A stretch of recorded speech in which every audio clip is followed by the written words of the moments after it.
గాజాని ఆక్రమించుకున్నటువంటి Israel ఇప్పుడు దాని నుంచి యువతలకి వచ్చేస్తుంది. ఇక అసలు గాజాని ఎట్టి పరిస్థితుల్లో వదలకూడదని నిర్ణయించుకున్నది కాస్త తాజాగా అమెరికా సమక్షంలో ఇజ్రాయెల్ గాజాల మధ్య ఇజ్రాయెల్ హమాస్ మధ్య కుదిరిన ఒప్పందంలో భాగంగా ఫస్ట్ ఏం చెప్పింది ఇజ్రాయెల్, ముందు బందీలను విడిచాక అక్కడి నుంచి వదిలిపెడతామని. కానీ ప్రస్తుతానికైతే ట్రంప్ ఒత్తిడి మేరకు అనుకుంటా ఇజ్రాయెల్ సైన్యం వెనక్కి వచ్చేస్తుంది.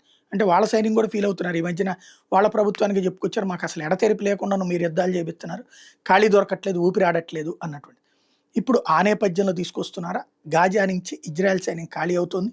అదే సందర్భంలో పాలస్తీనాలోని ఇతర ప్రాంతాలకు తరలి వెళ్ళినటువంటి పాలస్తీనా పౌరులందరూ మళ్ళీ వాళ్ళ గమ్యస్థానాలకి చేరుతున్నారు. బట్ అక్కడ ఇళ్ళు కూలిపోయినాయి, బిల్డింగ్లన్నీ ధ్వంసం అయిపోయినాయి. ఓ రకంగా ఓ శ్మశాన వైరాగ్యం, శ్మశానాన్ని చేసేసింది గాజా. ఇప్పుడు వాళ్ళు ఎక్కడ ఉండాలి అంటే ఈ ఐక్యరాజ్య సమితోళ్ళు, యూరప్ నాటో దేశాలు ఇచ్చే టెంట్ హౌసెస్ అక్కడ పెట్టి అందులో ఉండే ఏర్పాట్లు చేయడానికి రెడీ అవుతున్నారు.